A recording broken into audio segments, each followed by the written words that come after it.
লম্বা সময়ের যুদ্ধের পর যেন স্বস্তির আভাস মিলছে ইরান যুক্তরাষ্ট্র যুদ্ধে। দুই পক্ষের মধ্যে শান্তি চুক্তি নিয়ে এরই মাঝে হয়েছে বৈঠক।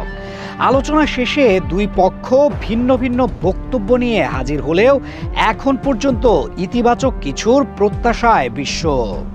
মার্কিন সংবাদ মাধ্যম এক্সিওস জানিয়েছে, ইরান ও যুক্তরাষ্ট্রের মধ্যে সরাসরি আলোচনার পথ প্রশস্ত করতে জোরালো ভূমিকা রাখছে পাকিস্তান। ধারণা করা হচ্ছে পাকিস্তানের রাজধানী ইসলামাবাদে চলতি সপ্তাহের শেষ দিকে দেশ দুটির শীর্ষ কর্মকর্তারা একটি বৈঠকে মিলিত হতে পারেন।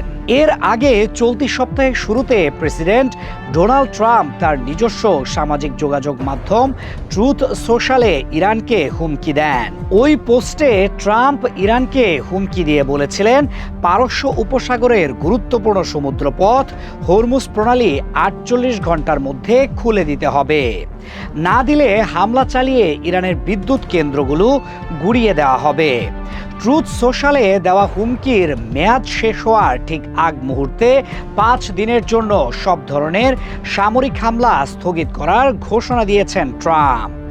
এর মধ্যে চূড়ান্ত নাটকীয় মোড়ে এসে মধ্যপ্রাচ্যে বড় ধরনের সামরিক সংঘাত থেকে পিছিয়ে আসার ইঙ্গিত দিলেন মার্কিন প্রেসিডেন্ট।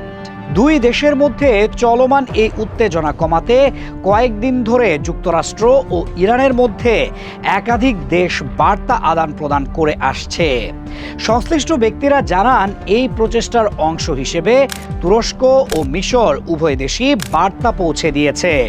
মূলত পাকিস্তান, তুরস্ক এবং মিশরের ত্রয়ী প্রচেষ্টার অংশ হিসেবেই এখন পর্যন্ত বড় হামলা থেকে পিছিয়ে গেছে ট্রাম্প। নাম প্রকাশে অনিচ্ছুক এক মার্কিন সূত্র জানিয়েছে, গত 2 দিন ধরে পাকিস্তান, মিশর ও তুরস্ক সক্রিয়ভাবে দুই দেশের মধ্যে বার্তা পৌঁছে দিচ্ছে।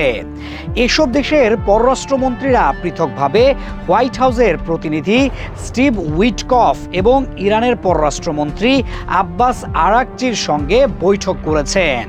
সূত্রটির দাবি, মধ্যস্থতা প্রক্রিয়ায় অগ্রগতি হচ্ছে এবং আলোচনার মূল লক্ষ্য হচ্ছে যুদ্ধের অবসান ও অমীমাংসিত ইস্যুগুলোর সমাধান। রোববার মিশরের পররাষ্ট্রমন্ত্রী বদর আবদেলাত্তি যুক্তরাষ্ট্র, ইরান, পাকিস্তান, তুরস্ক ও কাতারের প্রতিনিধিদের সঙ্গে বৈঠক করেন। মিশরের পররাষ্ট্র মন্ত্রণালয় জানিয়েছে, তিনি জোর দিয়ে বলেছেন, সংঘাতের বিস্তার ঠেকানো এবং এর প্রভাব সীমিত রাখা এখন সবচেয়ে জরুরি।